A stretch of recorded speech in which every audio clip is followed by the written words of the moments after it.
Audio Jungle.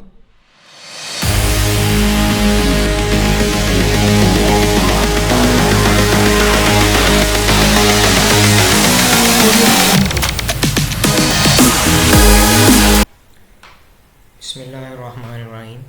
Lecture number 5, the field of magnetized object. अच्छा, मैंने previous lectures में भी बताया था कि ये जो मैं आपको लेक्चर यहाँ पे डिलीवर करता हूँ तो इसी के नोट्स आपको व्हाट्सएप के थ्रू मिल सकते हैं। तो अगर आपने इनके नोट्स तक एक्सेस करनी है तो आप बाय यूजिंग व्हाट्सएप ग्रुप आप उसको अचीव कर सकते हैं। तो चलिए शुरू करते हैं। बिस्मिल्लाह। Field of magnetised object. अब हमारा जो चैप्टर है, चैप्टर नंबर 6, मैग्नेटाइजेशन। हमने ऑब्जेक्ट है, हमारे पास एक बॉडी है, उसको मैग्नेटाइज कर लिया, उसको रखा एक्सटर्नल फील्ड के अंदर। एक्सटर्नल फील्ड के अंदर उसको रखा, उसके अंदर जो डाइपोल्स है उन्होंने अपनी जो ओरिएंटेशन है वो long to external magnetic field कर ली। फील्ड जो है हमारा मैग्नेटाइज हो गया। अब उसकी डिफरेंट टाइप्स हो सकती हैं मैग्नेटाइजेशन की, जैसे कि पैरा मैग्नेटिज्म, फेरो मैग्नेटिज्म, डाया मैग्नेटिज्म, जो कि दो मैग्नेटिज्म के टाइप्स हमने ऑलरेडी डिस्कस कर ली हैं। पैरा और रिसेंट प्रीवियस सेशन में हमने डिस्कस की थी डाया मैग्नेटिज्म। तो अब ये फील्ड ऑफ मैग्नेटाइज ऑब्जेक्ट असल में है क्या? वेरी बेसिक सी वेरी बेसिक कंसेप्ट है। फील्ड ऑफ मैग्नेटाइज ऑब्जेक्ट यानी कि एक मैग्नेटाइज ऑब्जेक्ट है, ठीक है। अब ये मैग्नेटाइज ऑब्जेक्ट है तो इसका फील्ड क्या होगा, यानी कि ये अपने सराउंडिंग में किस एरिया तक, कितनी बाउंड्री तक ये अपना जो है वो इफ़ेक्ट शो कर सकता है। अब इसकी सिंपल सी एग्जांपल, सादा सी मिसाल मैं आपको देकर समझाता हूँ कि अब देखें, अब हम जो मोबाइल फ़ोन यूज़ करते हैं उन तक सिग्नल कैसे पहुँचते हैं? टावर्स के थ्रू पहुँचते हैं ना। अब एक होता है सब टावर और उसके आगे एक होता है मेन टावर और उसके आगे सब टावर्स होते हैं। अब वहाँ से सिग्नल जनरेट होते हैं, ठीक है। अब ये मेन टावर है, यहाँ से सिग्नल जनरेट होके इस टावर को मिलेंगे। अब इसका क्या काम है, इसने इसकी स्पीड को मेंटेन रखते हुए अपनी बाउंड्री तक पहुंचाना, यानी कि इसकी जो बाउंड्री ये है, इस बाउंड्री के अंदर ये टावर लगाया जाता है। ये फिर उन सिग्नल को रिसीव करके उनको आगे उसी स्पीड को मेंटेन रखते हुए, उन्हीं सिग्नल्स की फ्रिक्वेंसी को मेंटेन रखते हुए उसको आगे ट्रांसफ़र करता रहता है। तो अक्सर जैसे विलेजेस में हम जाते हैं, वहाँ पे भी अगर विज़िट हो तो यानी कि ऐसे दूर दराज एरिया जहाँ पे सिग्नल्स नहीं लगे होते तो वहाँ पे जो है हमें ये सिग्नल प्रॉब्लम्स फेस करने पड़ते हैं। तो इसकी वजह क्या है, वहाँ पे जो है सिग्नल स्ट्रेंथ वीक होती है कि वहाँ पे टावर्स नहीं होते, और जो टावर है उसकी जो एक लिमिट होती है, उसकी एक बाउंड्री होती है कि उसने इस बाउंड्री के अंदर अंदर रह के सिग्नल की स्ट्रेंथ को पूरा करना है, सिग्नल्स को, यानी कि इतने एरिया के अंदर वो कवर करेगा। अब जो आउट ऑफ द बाउंड्री है ना, इस बाउंड्री से आउट है, यहाँ पे है, तो वो यहाँ तक असेस नहीं कर सकता। तो बिल्कुल सेम यही फिनोमेना है कि अब हमारा जो मैग्नेटाइज्ड ऑब्जेक्ट है, ये ऑब्जेक्ट है मैग्नेटाइज्ड है। अब इसका फील्ड क्या है, ये कितने एरिया तक, कितनी बाउंड्री तक ये अपना जो है वो इफ़ेक्ट शो कर सकता है, वहाँ पे इसका इन्फ्लुएंस हो सकता है इसके फील्ड का। अब कुछ मैंने ऑब्जेक्टिव इसमें सेट किए हैं। अंडरस्टैंड द इन्फ्लुएंस ऑफ मैग्नेटाइजर है, यानी कि उसका क्या है, उसके फील्ड का इन्फ्लुएंस कितना होगा, उसको अंडरस्टैंड करने की कोशिश करें। What is bound current and volume. अच्छा, ये जो है व्हाट इज़ बाउंड करंट, ये बाउंड करंट डेंसिटी है, डेंसिटी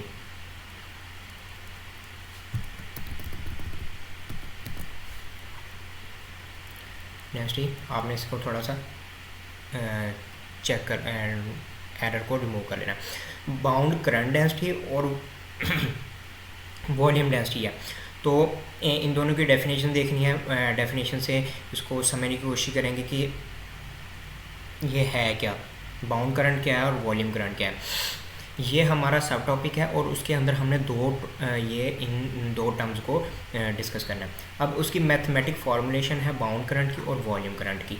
अब मैथमेटिक फार्मूलेशन हम क्यों करते हैं, हमें क्यों ज़रूरत पड़ी मैथमेटिक फार्मूलेशन करने की? तो अब हमने अपने सेकंड लेक्चर में टॉर्क के लिए ये जो है वो टर्म वहाँ पे इंट्रोड्यूस करवाई थी। ये हमने एक टूल इंट्रोड्यूस करवाया था। जिस तरह हम डिफरेंट टूल्स को यूज़ करते हुए अपनी मेजरमेंट करते हैं। अब मैंने लेंथ मेजर करनी हो, अब मेरे पास ये एक अननोन लेंथ है, अब मैंने इसको मेजर करना है। तो मेजर करने के लिए मेरे पास कुछ स्टैंडर्डाइज्ड या तो मेजरमेंट होनी चाहिए या कुछ स्टैंडर्डाइज मेरे पास होने चाहिए टूल्स, तो जिसकी मदद से मैं अपने ये जो है इनको प्रिसाइजली मेजर कर सकूं। तो अब प्रिसाइजली मेजर करने के लिए मेरे पास जब तक टूल नहीं होंगे तो मेरा कोई यानी कि टर्म मेरे किसी काम की नहीं है। तो अब हमने जो टार्क के लिए फार्मूला एक इंट्रोड्यूस करवाया था तो उसने हमें बहुत ज़्यादा हेल्प दी कि अब अगर हम लैब में जाते हैं वहाँ पे हमने एक्सपेरिमेंट करना है। एक्सपेरिमेंट क्या है कि वहाँ पे एक एटम दे दिया गया, एटम के अंदर न्यूक्लियस है, न्यूक्लियस के अंदर सब सेल है। अब वहाँ पे सब सेल के अंदर एक इलेक्ट्रॉन मूव कर रहा है मोशन में। अब वो स्पिनिंग मोशन में भी है एट अ टाइम और अपनी ऑर्बिटल मोशन में भी है एट अ टाइम, यानी कि दो तरह की वो मोशन में है। तो अब उसकी मेजरमेंट के लिए मैं क्या करूँगा, मेरे पास जब तक कोई भी एग्जैक्ट प्रिसाइज फार्मूलेशन नहीं होगी, मेरे पास कोई फार्मूला नहीं होगा, तो मैं कुछ भी नहीं कर सकता। तो इसीलिए ये जो चीज़ें होती हैं, ये जो टूल्स होते हैं, ये बहुत यूज़फुल होते हैं इन मेजरमेंट्स के लिए, प्रिसाइज मेजरमेंट के लिए। तो हम स्टार्ट करते हैं। Understand the influence of magnetised object. तो हमारा सबसे पहला जो पॉइंट है, suppose we have a piece of magnetised material. Suppose कर लें कि हमारे पास एक मैग्नेटाइज्ड मटेरियल है, कोई भी बॉडी हो सकती है, किसी भी शेप की कोई भी बॉडी हो सकती है, उसका इस चीज़ से कोई लेना देना नहीं है। तो द मैग्नेटिक डाइपोल मोमेंट पर यूनिट वॉल्यूम m, जो कि इसका फार्मूला है मैग्नेटाइजेशन का फार्मूला ये है ना कि magnetic dipole per unit volume is given ये दी गई है। What field does the object produce, वो जो ये ऑब्जेक्ट है, ये जो ऑब्जेक्ट है ये कितना फील्ड जो है वो प्रोड्यूस करेंगे, कितनी बाउंड्री तक वो फील्ड को प्रोड्यूस कर सकें। अब ये देखें, अब ये मेरे पास कुछ मैग्नेटिक डाइपोल्स हैं मटेरियल के, non magnetic random arrangement of magnetic domains. Domains का मतलब यही होगा कि वो मैग्नेटिक डाइपोल है। अब ये रैंडमली ओरिएंटेड है, यानी कि इनकी कोई स्पेसिफिक ओरिएंटेशन नहीं है, कोई इनकी एक स्पेसिफिक अलाइनमेंट नहीं है। तो इनको सीक्वेंस में अलाइन करने के लिए मुझे क्या करना पड़ेगा? फर्स्ट ऑफ ऑल तो मुझे यहाँ पे एक्सटर्नल मैग्नेटिक फील्ड अप्लाई करना पड़ेगा। मैग्नेटिक फील्ड अप्लाई करूँगा तो ये जितने भी मैं डाइपोल हैं वो एक ही सीक्वेंस में एक दूसरे के पैरेलल मूव करना शुरू हो जाएंगे। तो ये सिंपल सा इसका जो वो था ओवरव्यू। तो चले आगे बढ़ते हैं। अब इसकी एग्जांपल को देख लें, मैं कह रहा हूँ इसके एप्लीकेशंस को देख लें कि अगर हम इसको पढ़ तो रहे हैं, अब इसकी एप्लीकेशन क्या है। जैसे कि मैंने बताया था इसके इंट्रोडक्शन में मैग्नेटाइजेशन की, ये हमारी डिस्क में यूज़ होती है। मैग्नेटिज्म का जो फिनोमेना है हमारी हार्ड डिस्क में यूज़ होता है, मोटर्स में यूज़ होता है, जनरेटर में यूज़ होता है। तो इसके अलावा ये तो कॉमन यानी कि बहुत ज़्यादा यूज़ होने वाली हैं। अब हम देखें थोड़ा सा हाई स्केल पे जाके, अब लैब्स में जो बहुत बड़े बड़े प्लांट लगे होते हैं या हमारी जो है अपकमिंग मॉडर्न साइंस है, वहाँ पे इसका क्या यूज़ है। The influence of magnetic field on plant growth. अब देखें, अब बंदा यानी कि इमेजिन भी नहीं कर सकते कि प्लांट ग्रोथ के लिए मैग्नेटाइजेशन का जो है वो फिनोमेना ये टिक यूज़ की जाती है प्लांट ग्रोथ में। यानी कि इस कदर ये हमारी लाइफ के अंदर वो अब्जॉर्ब हो चुका है कि साइंस ने इस कदर इसको वो इम्प्रूव कर दिया है मैग्नेटिज़म को, ये अब हमारी जो है यानी कि बहुत सारे ऐसे कंट्रीज़ हैं जिनकी जो एग्रीकल्चर है वो इसी साइंस बेस पे डेवलप हो रही है, बहुत ज़्यादा ग्रोथ कर रही है। तो increase of water viscosity under influence of magnetic, water की विस्कोसिटी को हमने क्यों जो है बढ़ाना है। तो जैसे कि बहुत साइंटिफिक एक्सपेरिमेंट्स होते हैं और हमारे जो बिजली बहुत चीप प्राइस में इलेक्ट्रिसिटी प्रोड्यूस है वो वाटर के थ्रू कर दिया है, तो वहाँ भी इसका बहुत इम्पोर्टेंट रोल है इस मैग्नेटाइजेशन का। The influence of magnetic field on the thermal properties of solid, thermal properties of solids, ये सॉलिड फिजिक्स की एक आई थिंक ब्रांच हो सकती है या कुछ भी उसका एक पार्ट हो सकता है। तो ये जो सॉलिड फिजिक्स के रिलेटेड है उनको इसके बारे में पता होगा।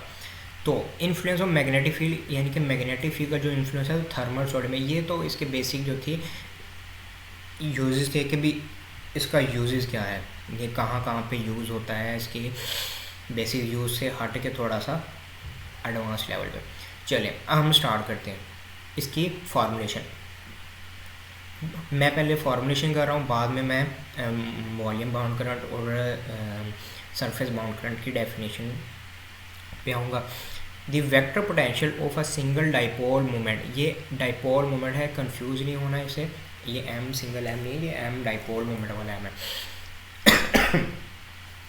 The vector potential of a single dipole moment M is given, जो वेक्टर पोटेंशियल है सिंगल डाइपोल मोमेंट उसका ये फार्मूला दे दिया है, A R is equal to mu nought. ये इसको ठीक कर लेना है, ये म्यू नॉट ऐसे है 4 pi M cross are cap, यहाँ पे ये बाय है, ये ओवर में आएगा, ये ऐसे आएगा, A R is equal to mu naught और 4 pi M cross R by R square, ये आर कैप, ये ऐसे आएगा। ठीक है, इसको ऐसे भी लिख सकते हैं, ऐसे भी लिख सकते हैं। ये आ गई क्वेश्चन नंबर 1 हमारे पास। तो अब ये जो है सिंगल डाइपोल मोमेंट के लिए वेक्टर पोटेंशियल, अब ये टर्म क्या है, अब क्योंकि अगर हम कोई फार्मूला या कोई स्पेसिफिक मैथमेटिकल टर्म यहाँ पे इंट्रोड्यूस करवाते हैं तो हमें टर्म्स का भी पता होना चाहिए कि कौन से टर्म क्या चीज़ है। अब ये जो है ए आर, ये है magnetic vector potential, magnetic vector potential है ये टर्म, और उस टर्म का ये फार्मूला है। तो आगे ये जो म्यू नॉट है ये है हमारे पास मैग्नेटिक परमिएबिलिटी, जैसे परमिएबिलिटी होती है कि इसकी कोई भी जैसे हम कोई अंदाज़े लगाते हैं तो इस तरह ये म्यू नॉट ये स्पेस परमिएबिलिटी जैसे हम उसमें कूलम्स लॉ में यूज़ करते हैं, ये वही चीज़ है। तो ईच वॉल्यूम एलिमेंट डीटा नॉट, ये डीटा नॉट है ईच वॉल्यूम एलिमेंट। अब वॉल्यूम एलिमेंट कैसे कि अब ये तो मेरे पास ऑब्जेक्ट है, इसका मैं वॉल्यूम ले रहा हूँ, मैं ना इसका वॉल्यूम ले रहा हूँ। अब इस वॉल्यूम के अंदर जो हर एक एलिमेंट है, जितने भी उसमें एलिमेंट्स हैं उसमें से हर एक ने एक डाइपोल मोमेंट एम डीटा कैरी किया हुआ है, यानी कि इसने एम डीटा कैरी किया हुआ है, सेम इसने भी यही कैरी किया हुआ है, इसने भी यही टर्म कैरी की हुई है, इस तरह सब ने हर किसी ने ये जो है वो टर्म कैरी की हुई है। तो आगे अब मैं इसका अगर फार्मूला लिखना चाहूँ एम आर, ये आर क्या है, ये यहाँ पे हम यूनिट वेक्टर्स यूज़ कर रहे हैं। तो यूनिट वेक्टर हम क्यों यूज़ करते हैं वो भी मैं यहाँ पे बताता हूँ। ये एम जो है वो मैग्नेटाइजेशन को शो करता है, ये आर जो है वो वेक्टर है, एम ये मैग्नेटिक डाइपोल मोमेंट है और ये डीटा वॉल्यूम को शो कर रहा है। ठीक है, तो एम बाय डीटा यानी कि magnetisation magnetic dipole per unit volume, ये वही चीज़, ये वही बन गया। अगर हम इसको रीअरेंज कर लें, एम को अगर मैं यहाँ पे रहने दूँ, डीटा को इधर ले जाऊँ, तो ये मेरे पास है ये वाली टर्म बन जाएगी। अब अगर इस टर्म को, ये जो एम वाली टर्म मेरे पास आई है, अगर मैं इसको पुट कर दूँ अपनी क्वेश्चन नंबर 1 में, यहाँ पे ये वाली टर्म, ये अगर मैं इसको यहाँ पे पुट कर दूँ इस एम में, ये जो एम है इस एम में पुट कर दूँ तो मेरे पास एक और न्यू टर्म आ जाएगी। तो इसको पुट करते हैं वहाँ पे अपनी इक्वेशन में। अब पुट इन इक्वेशन वन में इसको पुट करना है। ए आर, यहाँ पे मैंने इंटीग्रेशन का साइन ले लिया, म्यू नॉट ओवर 4 पाए। अब ये एम आर आ गया, ठीक है। वहाँ पे एम था ना, मैग्नेटिक डाइपोल, अकेला मैग्नेटिक डाइपोल था। अब मैग्नेटिक डाइपोल का यहाँ पे फार्मूला आ गया, एम आर, ये एरो का साइन है जो वेक्टर को शो कर रहा है, डी टा जो कि वॉल्यूम यानी कि वॉल्यूम करंट डेंसिटी को शो करता है, क्रॉस आर कैप ये वेक्टर है, ठीक है, और ये आर स्क्वायर डी टा। सो अगर मैं इसको थोड़ा सा और अरेंज कर लूँ, A R cap is equal to mu nought, मैंने क्या किया है, इंटीग्रेशन जो होती है वो उसमें से कॉन्स्टेंट्स बाहर आ जाते हैं, वेरिएबल्स पे होती है। तो मैं म्यू नॉट ओवर 4 पाए इसको मैं बाहर लेकर आ गया। अब यहाँ पे इंटीग्रेशन का साइन लगा रहने दिया, एम आर ये एज इट इज़ वही सब आ गया। तो अब हम यहाँ पे जो है यूनिट वेक्टर क्यों यूज़ कर रहे हैं, अब इसको देख लेते हैं। यूनिट वेक्टर यूज़ करने का बेनिफिट क्या है। अब यूनिट वेक्टर जो हैं वो हमारे लिए बड़े हेल्पफुल रहते हैं। The unit vector are generally use to represent direction, ठीक है। अब फर्स्ट ईयर ये सेकंड ईयर में बल्कि 9th-10th में भी हमारा वेक्टर से बहुत वास्ता पड़ता रहता है। जैसे हम वेक्टर सम करते हैं वेक्टर्स का, तो स्केलर वेक्टर होते हैं, स्केलर्स होते हैं, वेक्टर्स होते हैं, तो हमारा इनके साथ वास्ता पड़ता था। तो जो यूनिट वेक्टर्स होते हैं ये रिप्रेजेंट करते हैं डायरेक्शन को, कि जो मेरा मैग्नेटाइज्ड फील्ड है उसकी डायरेक्शन क्या है। क्योंकि हमारा टॉपिक है फील्ड ऑफ मैग्नेटाइज्ड ऑब्जेक्ट। अगर मैं फील्ड ऑफ मैग्नेटाइज्ड पढ़ रहा हूँ तो मुझे डेफिनेटली उसकी डायरेक्शन का भी पता होना चाहिए कि उसकी डायरेक्शन क्या है। तो मुझे डायरेक्शन का पता नहीं होगा तो मैं किस तरह ये उसको मेजर कर सकता हूँ कि भाई इस डायरेक्शन में इतनी क्वांटिटी में है, इस डायरेक्शन में इतनी मेजरमेंट है। तो इसके लिए मुझे यूनिट वेक्टर्स की ज़रूरत पड़ती है। With a scalar coefficient providing the magnitude, यानी कि स्केलर कोएफिशिएंट के साथ हमें मैग्नीट्यूड प्रोवाइड करता है यूनिट वेक्टर। अब वेक्टर डीकम्पोजिशन क्या होती है, यानी कि किसी भी एक ऑब्जेक्ट को पार्ट्स में डिवाइड कर देना या उसको तोड़ देना, जैसे एटम की डीकम्पोजिशन होती है। तो expressed as a sum of unit vector and scalar, यानी कि स्केलर और वेक्टर के सम की तरह इसको एक्सप्रेस किया जा सकता है। Vector units are often use to represent quantities in physics, यानी कि जो वेक्टर यूनिट्स हैं ऑफन यानी कभी कभार इनको क्वांटिटीज़ को भी रिप्रेजेंट करने के लिए यूज़ कर लिया जाता है in physics, such as force, acceleration. जैसे हम फोर्स को ऐसे शो करते हैं, ये एरो लगा के, ये एरो शो करता है कि ये इसकी डायरेक्शन, फोर्स एक स्केलर क्वांटिटी है और इसकी कोई स्पेसिफिक होगी डायरेक्शन। अब मैं कहता हूँ, अब किसी को कह दो कि यार फोर्स लगाओ, अब फोर्स किस डायरेक्शन में लगानी है, ऐसे वो हवा में तीर तो नहीं छोड़ लेना। तो अब एक्सेलरेशन प्रोड्यूस हो रहा है तो किस डायरेक्शन में एक्सेलरेशन प्रोड्यूस हो रहा है, टार्क है तो किस डायरेक्शन में है। तो इसीलिए हम यहाँ पे ये यूनिट वेक्टर यूज़ करें हैं। तो आई होप कि इस यूनिट वेक्टर के लगाने की रीज़न समझ आ गई होगी। तो चलें हम आगे बढ़ते हैं। यहाँ तक हमने इसको कवर कर लिया था, इसके फार्मूलेशन। वैसे बुक में तो ये टॉपिक जो है बहुत शॉर्ट दिया हुआ है, इसके जो फार्मूलेशन है बहुत ज़्यादा शॉर्ट की गई है। तो अक्सर स्टूडेंट जो कि मेरी तरह के होते हैं जिनको बिल्कुल समझ नहीं आती डायरेक्ट, यानी कि वो जो मैथमेटिक स्टेप्स किए जाते हैं बहुत ज़्यादा शॉर्ट कर देते हैं, क्योंकि अब इस लेवल पे आके फॉर्मुलेशन जो बहुत कम रह जाती है, लेकिन उसके बिहाइंड द सीन जो होते हैं ना वो बहुत बड़े बड़े स्टेप्स होते हैं। तो मैंने कोशिश किया कि ना उन स्टेप्स को ना बिल्कुल एज इट इज़ करके समझाऊँ ताकि जो उसको अंडरस्टैंड करना वो इजी हो जाए। तो बाय यूजिंग मैथमेटिकल आइडेंटिटी, अब वहाँ पे बुक में जो ये फार्मूला लिखा हुआ है जो मैंने ऊपर लिखा है इसको एक लाइन में लिखा है, हालांकि मुझे ये 3-4 वो स्टेप्स करने पड़ गए। चलो ठीक है। बाय यूजिंग मैथमेटिकल आइडेंटिटी, अब ये आइडेंटिटी हमने यूज़ करनी है। ग्रेडियंट ये उसके ऊपर not 1/r is equal to r cap over r square. तो अब मैंने ये आइडेंटिटी यूज़ करनी है, मैथमेटिकल आइडेंटिटी, जो कि न्यू टर्म यहाँ पे मैंने इंट्रोड्यूस करवाई है। तो अब मैंने इसको ये इक्वेशन 2 का नेम दे दिया। अब मैंने इस इक्वेशन 2 को पुट कर देना है अपनी इस टर्म के अंदर। ये देखें यहाँ पे मैंने इसको पुट कर देना है। ये चीज़ अगर देखें तो ये चीज़ इससे मिल नहीं रही, R cap over R square, ये इसके साथ मिल रही है ना, ये इसके साथ। तो अब मैंने पुट कर देना है इसको इसके अंदर। चलें देखते हैं पुट करके हमें क्या कौन सी टाइम नहीं मिलती है। अब यहाँ पे मैंने इसको पुट किया, A R is equal to mu nought over 4 pi, ये बिल्कुल वही चीज़ आ गई। आगे साइन आ गया इंटीग्रेशन का, एम आर ये वही मैग्नेटाइजेशन को शो करेगा कि ये मैग्नेटाइजेशन है। क्रॉस वेक्टर, ये वाली टर्म जो मैंने इसको रिप्लेस किया है इसके साथ, ये यहाँ पे आ गई, यहाँ पे आ गई। तो एक नई क्वांटिटी बन गई, मेरे टर्म आ गई यहाँ पे मेरे पास। तो अब मैं क्या करूँगा, इसी टर्म को, ये जो टर्म मैंने न्यू टर्म ये इंट्रोड्यूस करवाई है यहाँ पे, इसको मैं इंटीग्रेट कर दूँगा बाय पार्ट्स। अब बाय पार्ट्स के हमारे पास फार्मूला होता है कि फर्स्ट टर्म का डेरिवेटिव, फिर फर्स्ट टर्म को छोड़ के दूसरी का डेरिवेटिव, और इस तरह ये हमारे पास फार्मूला होता है। तो लेकिन यहाँ पे जो हमने इसके फार्मूला टेक्निक यूज़ करनी है वो that is some different formula, यहाँ हम रूल कह सकते हैं इंटीग्रेशन का, we are going to use here. Formula है del cross F A is equal to F gradient, या डेल भी कह सकते हैं, cross A minus A cross del F. अब ये डेल एफ क्या है और ये डेल ए क्या है।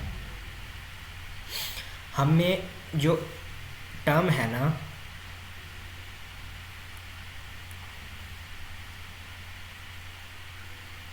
हमने ये जो टर्म है हमारे पास,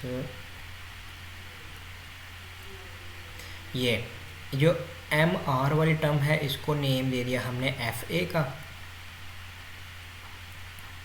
ठीक है। और ये जो हमारे पास सेकंड टर्म है इसको हमने नेम दे दिया है, नहीं, ए को हमने नेम दिया है एफ़ का और ए को नेम दिया है, हाँ, ये एफ़ का नेम दिया है इसको, और इसको हमने ए का नेम दे दिया, ठीक है। तो हम अब इसकी पुटिंग करवा देंगे यहाँ पे, जी बिल्कुल इसी तरह ही है। एफ़ ए, एफ़ की जगह पे आ गया यार, नहीं, ये एफ़ की जगह पे ये है, ये देखें ये एफ़ है और यहाँ पे ए है, ये ए है और ये एफ़ है।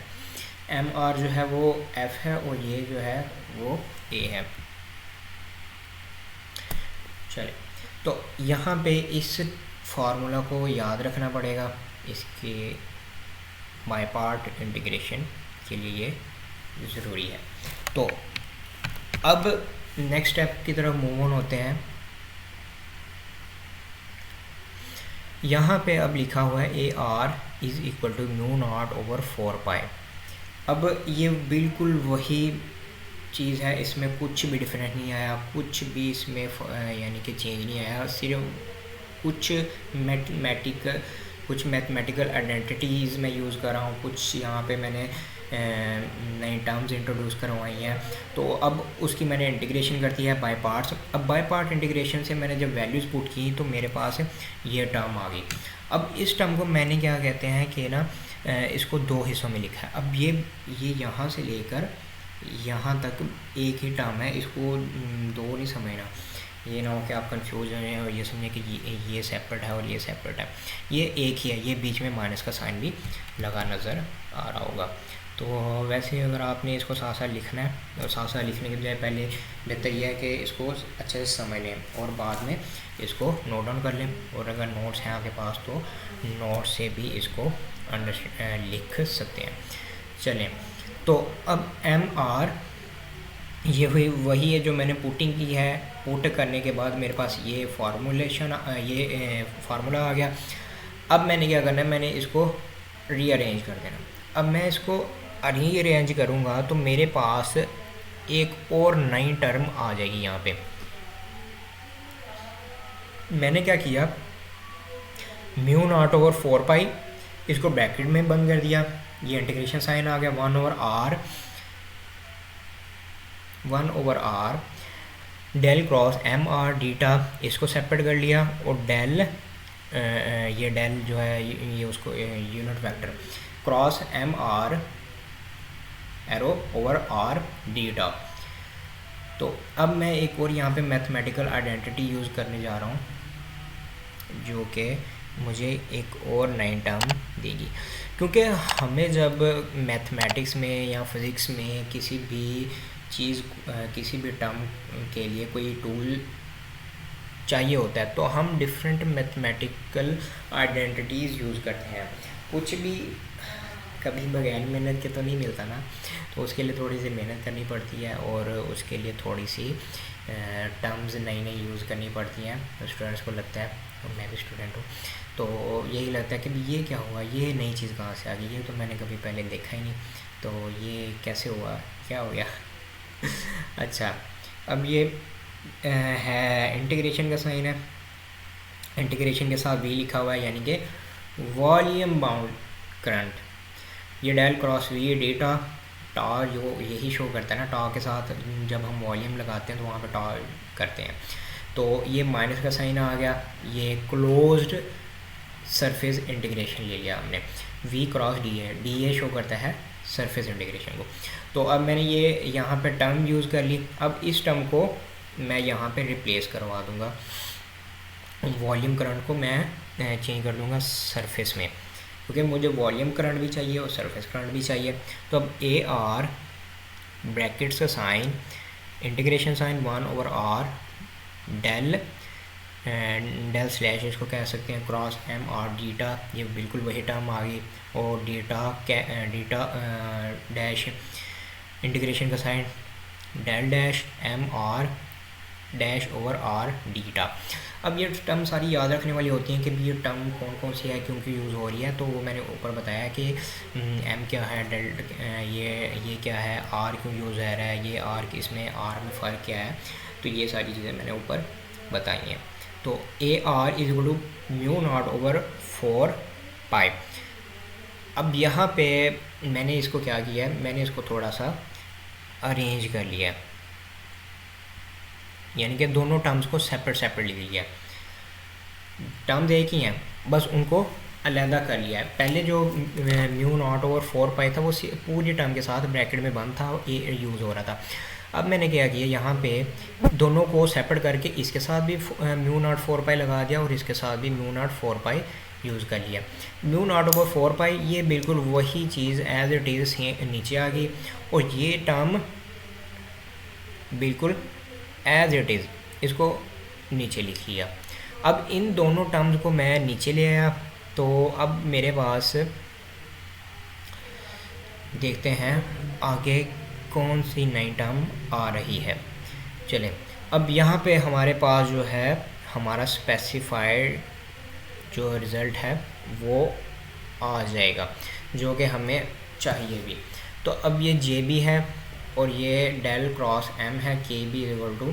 अच्छा, अब यहाँ पे जाने से पहले मैं एक ब्रेक लूँगा कि इसको देख लें, यानी कि इसको कंप्लीट करने से पहले इसको जे बी और जे बी क्या है, के बी क्या है, ये करंट डेंसिटी के वॉल्यूम करंट डेंसिटी क्या होती है, और ये सरफेस करंट डेंसिटी क्या होती है। चलो, अब करंट डेंसिटी और इलेक्ट्रिक करंट डेंसिटी या electric current density is related to electromagnetism. ये जो है वो लीड करती हैं इलेक्ट्रोमैग्नेटिज्म से, and is defined as the amount of electric current flowing through a unit cross sectional area. यानी कि करंट डेंसिटी जो मेरे पास है वो ये इस अमाउंट को बयान करती है कि किसी भी लूप के क्रॉस सेक्शनल एरिया में से, इस क्रॉस सेक्शनल एरिया में से कितना करंट फ्लो हो रहा है। It is a vector quantity, और ये एक वेक्टर क्वांटिटी है क्योंकि इसकी डायरेक्शन है। कोई भी क्वांटिटी फिज़िक्स में, कोई भी क्वांटिटी जिसकी डायरेक्शन हो वो वेक्टर क्वांटिटी होती है और उसकी मैग्नीट्यूड भी होती है। तो दी ऐसा unit of electric current density, जो इलेक्ट्रिक करंट डेंसिटी का यूनिट है वो is ampere per square metre. Ampere per square metre इसका जो है ऐसा यूनिट है, और इसका सिंबल है जे। हम इसको जे से शो करते हैं कि ये जो जे है ये करंट डेंसिटी है। ये करंट डेंसिटी है। तो ये तो हो गया करंट डेंसिटी। करंट डेंसिटी जो हमें बताता है कि क्रॉस सेक्शनल एरिया में से कितनी अमाउंट ऑफ करंट है बीन फ्लोइंग। तो अब आगे देख लें कि सरफेस, ये तो हो गया ना करंट डेंसिटी या वॉल्यूम करंट डेंसिटी जिसे हम कहते हैं। आगे सरफेस करंट है when charge flow over a surface. अब ये तो था कि ना कि किसी भी लूप के अंदर से यानी कि वॉल्यूम से, किसी भी वॉल्यूम से करंट फ्लो हो रहा था, तो वो हमने देख लिया। तो अब ओवर अ सरफेस का क्या मतलब हुआ कि ये जो सरफेस है, इस सरफेस के ऊपर इस सरफेस के ऊपर, यानी कि हमने सरफेस के अंदर भी करंट को चेक करना है कि उसकी क्या वो कितना फ्लो हो रहा है। हमने सरफेस के ऊपर भी देखना है कि सरफेस के ऊपर कितना जो है वो करंट का फ़्लो हो रहा है अगर कहीं ज़रूरत पड़ती है। When charge flow over surface, अगर चार्ज सरफेस के ऊपर से फ्लो करता है, we describe it by the surface current density. तो हम इसको डिस्क्राइब कर सकते हैं इस चीज़ से कि ये सरफेस करंट डेंसिटी है। हमने जो है वॉल्यूम करंट डेंसिटी को जे से डिनोट करवाया था और इसको हम डिनोट करवा रहे हैं के से। Consider a ribbon of infinitesimal width D L, यानी कि कंसीडर कर लें कि मेरे पास एक इन्फिनाइट एसिमल रिबन है, यानी कि बहुत छोटा सा, बहुत ऐसे ना, बहुत छोटा सा ना, टाइनी सा, जिसकी लेंथ डी एल है, डी एल। तो running parallel to the current flow, parallel flow कर रहा है, यानी कि बिल्कुल पैरेलल फ्लो कर रहा है करंट के। If the current in the ribbon is D I, यानी कि अगर करंट वो कहते हैं कि डी आई हो, डी एल लेंथ है और उसमें से डी आई करंट फ्लो कर रहा है, तो सरफेस करंट क्या होगा, उसका फार्मूला बनेगा K is equal to D I over D L. ठीक है, तो आई होप कि इन दोनों टर्म्स की समझ आ गई होगी कि सरफेस करंट डेंसिटी क्या है, वॉल्यूम करंट डेंसिटी क्या है और हम यहाँ पे क्यों यूज़ कर रहे हैं। क्योंकि यहाँ पे मैंने शुरू में अभी ये बताया कि मैग्नेटिज़म है ना, जो मैग्नेटाइजेशन फील्ड, किसी भी ऑब्जेक्ट की फील्ड मैग्नेटाइजेशन, उसका इन्फ्लुएंस कहाँ तक है और कितना है। तो अब इनका फील्ड का इन्फ्लुएंस तो ठीक है, हमने वो चेक कर लिया, हमने देख लिया कि भी इसकी ये स्ट्रेंथ है, यहाँ ये बाउंड्री है। तो अब करंट भी तो देखना है ना, अगर ओवर दी सरफेस है वो कितनी पर यूनिट वो वॉल्यूम जा रहा है, अगर वॉल्यूम के अंदर है पर यूनिट वॉल्यूम कितना जा रहा है, और क्रॉस सेक्शनल एरिया में से। तो अगर ओवर दी सरफेस है तो ओवर दी सरफेस कितना फ्लो हो रहा है। तो अब ये J B is equal to, J को हमने कहा था कि ये वॉल्यूम करंट डेंसिटी है, del cross M, K B is equal to del cross N unit vector, N के साथ आ गया यूनिट वेक्टर। ये यहाँ पे ये देखें, ये जो मैंने टर्म यहाँ पे इंट्रोड्यूस करवाई थी नहीं, उसी को बस थोड़ा सा समराइज़ कर दी है इस टर्म को। ये देखें, ये जो A R is equal to mu nought over 4 pi है ना। अब फर्स्ट टर्म को हमने नाम दिया है वॉल्यूम करंट, इस टर्म को हमने नाम दे दिया है वॉल्यूम करंट, और इस टर्म को नेम दिया गया है सरफेस। एक को सरफेस का नेम दे दिया और एक को हमने दे दिया है नेम और उसको तो समराइज कर दिया है। J B is equal to del cross M और K B is equal to del cross N unit vector. अब यहाँ पे जो एन है इज़ नॉर्मल यूनिट वेक्टर, ये नॉर्मल यूनिट वेक्टर है। और अगर इसको बाउंड यानी कि इसको बाउंड कर बाउंड्री में अगर हम देखना चाहें तो इसकी वो क्या जो है फार्मूला बनेगा। अब बाउंड वॉल्यूम चार्ज, वहाँ पे वो करंट था, तो यहाँ पे बाउंड वॉल्यूम चार्ज है, यानी कि बाउंड है। वहाँ पे सिर्फ वॉल्यूम डेंसिटी थी, यहाँ पे बाउंड है, यानी कि वो बाउंड्री के अंदर है। तो ये रो बी, ये इसको रो कहते हैं, ये पी नहीं है, ये ऐसा पी नहीं है, ये रो है जो कि बाउंड वॉल्यूम चार्ज डेंसिटी को रो करता है, माइनस डेल डॉट बी। और बाउंड सरफेस जो चार्ज है वो इस, ये सिग्मा है, हाँ ये सिग्मा है, sigma B is equal to P dot N unit vector. तो ये था आज का लेक्चर कि मैग्नेटाइज्ड ऑब्जेक्ट जो होगा, जब हमने किसी भी ऑब्जेक्ट को मैग्नेटाइज कर देना है तो वो एक फील्ड जनरेट करेगा, उसका एक स्पेसिफाइड फील्ड होगा। तो उस फील्ड का इन्फ्लुएंस क्या हो सकता है, उस फील्ड में जो बाउंड कर उस फील्ड में जो करंट है वो वॉल्यूम करंट है अगर, तो उसको हम किस तरह मेजर कर सकते हैं, किस टूल से। वो हमने देखा कि J B is equal to del cross M. और अगर हमारे पास कोई surface over the surface flow कर रहा है तो उसमें कौन सा टूल यूज़ कर सकते हैं। और इसकी हमने कुछ एप्लीकेशन भी देखी जो कि थोड़ी सी एडवांस एप्लीकेशन है कि किस तरह ये हमारी जो है लाइफ को बहुत इजी करने में हेल्पफुल है। तो आई होप कि आपको इसकी समझ आ गई होगी। आप इसकी जो जितनी भी फॉर्मुलेशन है उसको लिख के ट्राई करेंगे तो ही समझ आएगी, देखने से समझ कम ही आती है मैथ की। बाकी कुछ कॉन्सेप्ट थ्योरी से मिल जाता है और जब बंदा उधार से करता है तो समझ आ जाती है। तो आज के लिए मुझे इजाज़त दें, मिलते हैं इंशाल्लाह नेक्स्ट लेक्चर में। अल्लाह हाफिज़।